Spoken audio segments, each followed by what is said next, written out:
Arjun big boss വീട്ടിൽ കളിക്കുന്നത് fake ഗെയിമാണ്.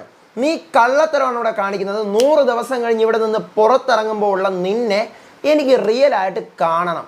നീ എങ്ങനെയായിരിക്കും എന്ന് എനിക്ക് അറിയണം. നീ ഫേക്കാണ്, നീ ഫേക്ക് തന്നെയാണ് അർജുൻ എന്ന് അർജുൻ്റെ മുഖത്ത് നോക്കി ശ്രീതു പറഞ്ഞിരിക്കുകയാണ്.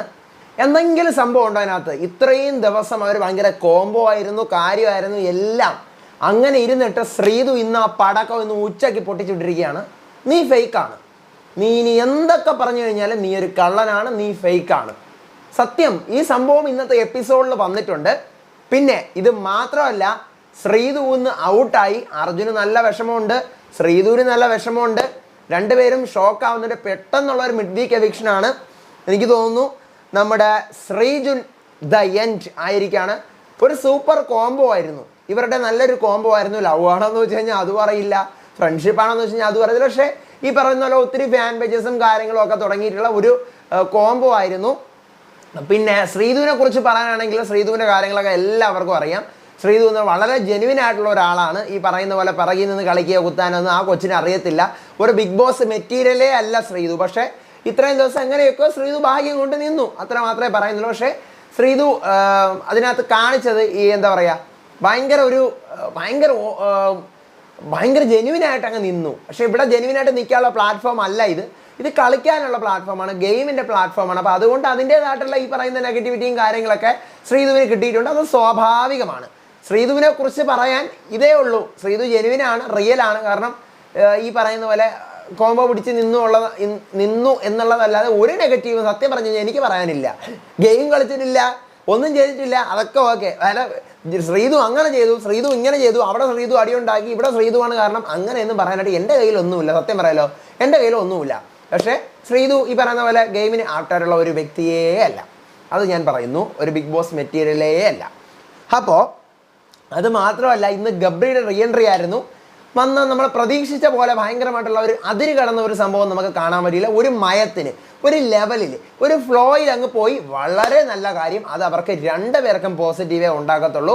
അതിനിപ്പോൾ പുറത്ത് നെഗറ്റീവ് ആകുമെന്ന് കരുതി ഗബ്രി ചെയ്തതാണെങ്കിലും, ജാസ്മിന് നെഗറ്റീവ് ആകാതിരിക്കാൻ വേണ്ടി ഗബ്രി ചെയ്തതാണെങ്കിലും, അതോ ഇനി തിരിച്ചറിഞ്ഞ് ഗബ്രി ചെയ്തതാണെങ്കിലും, ഏതാണെങ്കിലും അത് വളരെ നല്ലൊരു സംഭവമാണ്. ഗബ്രിയും ജാസ്മിനുമായിട്ടുള്ള ഇന്നത്തെ ആ ഒരു കോണ്ടാക്ട്, ഒരു ലിമിറ്റ് ഉണ്ടായിരുന്നു, അതിനൊരു ഫ്ലോ ഉണ്ടായിരുന്നു, അത് കാണാൻ രസമുണ്ടായിരുന്നു. നെഗറ്റീവ് അടിച്ചുകൊണ്ടിരുന്ന എല്ലാവരും അത് കണ്ട് ഇന്ന് ഇത്തിരിയെങ്കിലും ഒന്ന് ചിരിച്ചിട്ടുണ്ടാവും. കാരണം ഇന്ന് ഭയങ്കര ഈ പറഞ്ഞതുപോലെയുള്ള അവരുടെ ഒരു പഴയ ലെവലിലുള്ള ഒരു അതിര് കടന്നിട്ടുള്ള ഒരു ലെവലെന്ന് ആൾക്കാർ പറയും പോലെയുള്ള അങ്ങനത്തെ ഒരു സംഭവം ഒന്നും ഇല്ലായിരുന്നു. വെരി നൈസ്, വെരി കൂൾ, കൊള്ളാം, ഒരു രസത്തിൽ അങ്ങ് പോയി. പിന്നെ ശരണ്യ എന്ന് വന്നിരുന്നു. പിന്നെ വേറെ ആരാ വന്നിരുന്നത്? ഗബ്രി വന്നിരുന്നു. പിന്നെ നമ്മുടെ നൈറ്റ് ആയപ്പോൾ അഭിഷേക് വന്നിരുന്നു. അഭിഷേക് വന്നിട്ടും വലിയ കാര്യങ്ങളോ മാറ്റങ്ങളോ ഒന്നും ഉണ്ടായില്ല. ശരണ്യ വന്നിട്ട് ഫ്രണ്ട്ഷിപ്പിനെ കുറിച്ചിട്ടൊക്കെ കുറച്ച് സംസാരിക്കുന്നുണ്ട്. അപ്സര വന്നിട്ട്, അപ്സരയ്ക്ക് വിഷമമുണ്ട്, കളിക്കാനല്ലല്ലോ ഇവിടെ വന്നത്. അപ്പോൾ അതിൻ്റെയുള്ളൊരു വിഷമമുണ്ട്. വൈകിപ്പിക്കേണ്ട, തുടങ്ങാം. ഇന്നത്തെ ജൂൺ 13 തീയതിയിലെ Big Boss season 6 day 95 full episode review ആയിട്ടാണ് ഞാൻ വന്നിരിക്കുന്നത്. Welcome back to Ansif moonlight media. I am Ansif. Video ആദ്യമായിട്ട് കാണുന്നവർ ചാനൽ സബ്സ്ക്രൈബ് ചെയ്യണം, ലൈക്ക് ചെയ്യണം, ഷെയർ ചെയ്യണം. നിങ്ങളുടെ അഭിപ്രായങ്ങൾ മസ്റ്റായിട്ട് താഴെ കമൻറ്റ് ചെയ്യണം. ഇതുപോലത്തെ ജെനുവിൻ ഫാസ്റ്റ് അപ്ഡേറ്റ്സിന് അടുപ്പത്തെ നമ്മുടെ പേജ് ഫോളോ ചെയ്യാനും മറക്കരുത്. അപ്പോൾ ഇന്ന് രാവിലെ തന്നെ ഫസ്റ്റ് നമ്മുടെ ഗബ്രി വരുന്നു. എല്ലാവരും ഉറക്കമാണ്. വന്ന് രതീഷിനെ പയ്യ വിളിച്ചുണർത്തിയിട്ട് ജാസ്മിന് സർപ്രൈസ് കൊടുക്കാൻ വേണ്ടി കിച്ചണിൽ കൊണ്ടുവരാൻ പറയുന്നു. ജാസ്മിൻ സർപ്രൈസ് കണ്ട് ഞെട്ടി ഗബ്രി വന്നതൊക്കെ ആലോചിച്ച് കെട്ടിപ്പിടിച്ച് ഓക്കെ കഴിയുന്നു. നെഗറ്റിവിറ്റിയും കാര്യങ്ങളൊന്നുമില്ല. പിന്നീട് ജാസ്മിൻ്റെ മാലയെക്കുറിച്ച്, നിൻ്റെ കഴുത്തിൽ നിന്ന് നിൻ്റെ വാപ്പ മാല ഊരിയെടുത്തത് എല്ലാം നല്ലതിനാണ്, അവരെന്ത് ചെയ്ത് കഴിഞ്ഞാലും നല്ലതിനാണ്, നീ ഹാപ്പി അല്ലേ? ഞാൻ ഹാപ്പിയാണ്. അങ്ങനെ അവർ തമ്മിൽ ഒരു ലിമിറ്റിൽ അങ്ങ് പോവുകയാണ്. ഇതിൻ്റെ ഇടയിൽ വെച്ചാണ് ഉച്ചയ്ക്ക് ഒരു സംഭവം നടക്കുന്നത്. ശ്രീതു റൂമിലിരിക്കുന്നു, അർജുനും ഉണ്ട് റൂമിൽ. ശ്രീതു പറയാണ്, അർജുനെ എനിക്കറിയാം, നീ ഇതിനകത്ത് കാണിക്കുന്നത് മുഴുവൻ ഫേക്കാണ്. നീ ഇവിടെ കാണിക്കുന്നത് ഫേക്കാണെന്ന് ഞാൻ പറയും. എനിക്കിപ്പോൾ പറയാനുള്ളത് 100 ദിവസം കഴിഞ്ഞിട്ട് നീ ഇതിനകത്ത് വന്ന് നിൽക്കണം. ക്യാമറ ഇല്ലാത്ത നിന്നെ എനിക്കൊന്ന് കാണണം. ഇവിടെ ക്യാമറകൾ ഇല്ലാത്തടത്ത് നിൽക്കുന്ന ഒരു അർജുനെ എനിക്ക് കാണണം. കാരണം എനിക്കറിയാം നീ കാണിക്കുന്നത് ഫേക്കാണ്. You are fake. അപ്പം അർജുൻ, അത് ഇപ്പോൾ 30 வருஷம் കഴിഞ്ഞാൽ നീ ഇങ്ങനെ തന്നെ 30 வருஷம் அதுக்கு மேலே வந்து நான் இருப்போன்னு எனக்கு தெரியல. நான் வந்து அந்த நாளுக்கு வந்து கிடக்குமோன்னு எனக்கு தெரியாது. ஆனால் நீ வந்து ஃபேக்கு, அதுதான் நான் சொல்லுவேன். நீ வந்து ஃபேக்கு தான். இந்த வீட்டுக்குள்ளே നിന്ന് പുറത്ത് പോകുമ്പോൾ നമുക്കത് വന്ന് പുരിഞ്ഞിടും. അപ്പോൾ അർജുൻ, നീ ഇങ്ങനെ പറയത്തുള്ളൂ. நீ இங்கே என்ன பரதல் இல்லை அர்ஜுன் அர்ஜுன் நான் வந்து முடிவை சொல்கிறேன், நீங்கள் வந்து ஃபேக், நீங்கள் வந்து ரொம்ப கள்ளன் அர்ஜுன், உங்களுக்கு இந்த ഗെയിം പ്ലേ ചെയ്തதுக்கு നല്ലാവേ പുരിയും. ആ ഒരു ടോക്ക് അങ്ങനെ വരുന്നുണ്ട്. പിന്നീട് അപ്പം അർജുനൊന്നും മിണ്ടുന്നില്ല, ആ ഒരു കേസൊന്നും മിണ്ടുന്നില്ല. പിന്നീട് വരുന്ന സംഭവമാണ് ശരണ്യയുടെ എൻട്രി, ഫ്രണ്ട്സും കാര്യങ്ങളൊക്കെ ആയിട്ടാണ്. പിന്നെ ഡയറക്റ്റ് അഭിഷേകിൻ്റെ എൻട്രി കാണിക്കുന്നു. അതിനുശേഷം ഇവരുടെ വീഡിയോസും കാര്യങ്ങളൊക്കെ കാണിക്കുന്നുണ്ട്. ഇവരുടെ ടാസ്കിൻ്റെ അടി ഇടി ബഹളം അതെല്ലാം ഇവരെ കൊണ്ട് ആക്ടിവിറ്റി റൂമിൽ കൊണ്ടുപോയി കാണിക്കുന്നുണ്ട്. രാത്രിയാണ് എവിക്ഷൻ വരുന്നത്. നമ്മൾ പറഞ്ഞതുപോലെ തന്നെയാണ് മഴയിൽ കൊട വെടിച്ചു കൊണ്ടുള്ള എവിക്ഷനാണ്. അതിനകത്ത് ഈ പറയുന്ന പോലെ ടെർമോക്കോൾ താഴെ വീഴുന്നു. താഴെ വീഴുമ്പോൾ സേവഡ് എന്ന് എഴുതിയിട്ടുണ്ട്, എവിക്റ്റഡ് എന്ന് എഴുതിയിട്ടുണ്ട്. അപ്പം ശ്രീതു എവിക്റ്റഡ് ആവുന്നു.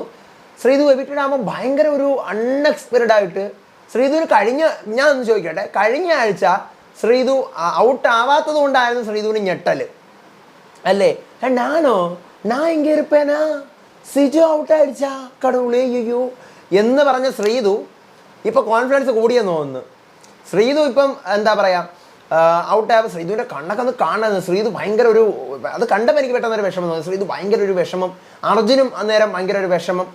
അപ്പം ഇവർ രണ്ടുപേരുണ്ടല്ലോ ഈ ഒരു കോമ്പോയും കാര്യങ്ങളൊക്കെ, അപ്പോൾ അവരുടേതായിട്ടുള്ള വിഷമമുണ്ട്. പിന്നെ ശ്രീതു എല്ലായിടത്തും യാത്ര അർജുൻ ஏதாவது இருக்கா, நான் போகிறதுக்கு முன்னாடி நான் പറഞ്ഞ പോലെ മഴ തൂറുന്നു അർജുൻ, മഴ തൂറുന്നു, മഴ തൂറ്റുന്നു, മഴ ചാറുന്നു ഒന്നാണ് കേട്ടോ. മഴ തൂറുന്നു அர்ஜுன், நான் போக போகிறேன் வந்து அர்ஜுன் ஏதாவது என்கிட்ட சொல்ல வாய்ப்பு இருக்கா, ஏதாவது மீதி இருக்கா என்கிட்ட சொல்றதுக்கு, கடைசி ஏதாவது சொல்லணுமா, எனக்கு வந்து ஒரு சம்சயம் இருக்குது, நான் வந்து இப்போ போகிறதுக்கு பின்னாடி இந்த வீட்டுக்குள்ளே எனக்கு வர்றதுக்கு முடியுமான்னு எனக்கு தெரியாது, ஆனால் இப்போ வந்து டே எல்லாம் எண்டாக போகிறேங்களே, அப்போ எனக்கு வந்து இந்த வீட்டுக்குள்ளே மறுபடியும் வர முடியுமா எனக்கு தெரியாது, ஆனால் எனக்கு என்னோட தோன்றல் என்னென்னா இந்த வீட்டுக்குள்ளே எனக்கு வர முடியாது, இது வந்து 95 days ஆகிடுச்சு, അപ്പോൾ എനിക്ക് வந்து வர முடியாது, இந்த വീട്ടുക്കുള്ള വര முடியாது എന്ന് ശ്രീതു പറയുകയാണ്.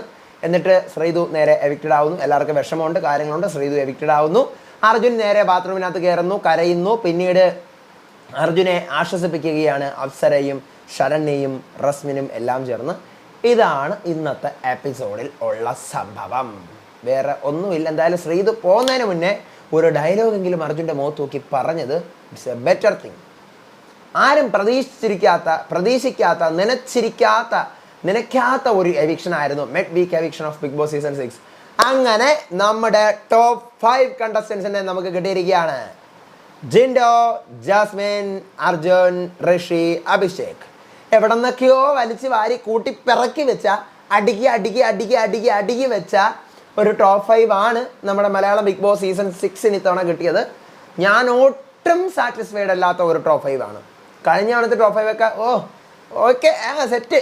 അതിന് മുമ്പത്തെ ടോപ്പ് സീസൺ 4 ടോപ്പ് 5 പിന്നെ ഒന്നും പറയാനില്ല. സീസൺ 3 പിന്നെ അറിയാലോ, 2 ഒന്നും പറയണ്ട, 1 പണ്ടത്തെ കാലം നമ്മൾ പറഞ്ഞിട്ട് കാര്യമില്ല.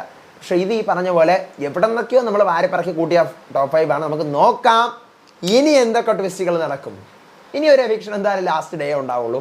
നോക്കാം നമുക്ക്. ഇനി നാളത്തെ എൻട്രികളും കാര്യങ്ങളൊക്കെ കൊണ്ട് പ്രൊമോ വന്നിട്ടില്ല, അത് രാത്രി വരുമായിരിക്കും. അതിൻ്റെ അപ്ഡേറ്റുകളും വിശേഷങ്ങളായിട്ട് ഞാൻ വരാം. അപ്പോൾ അതുവരേക്കും ബൈ ആൻഡ് ടേക്ക് കെയർ.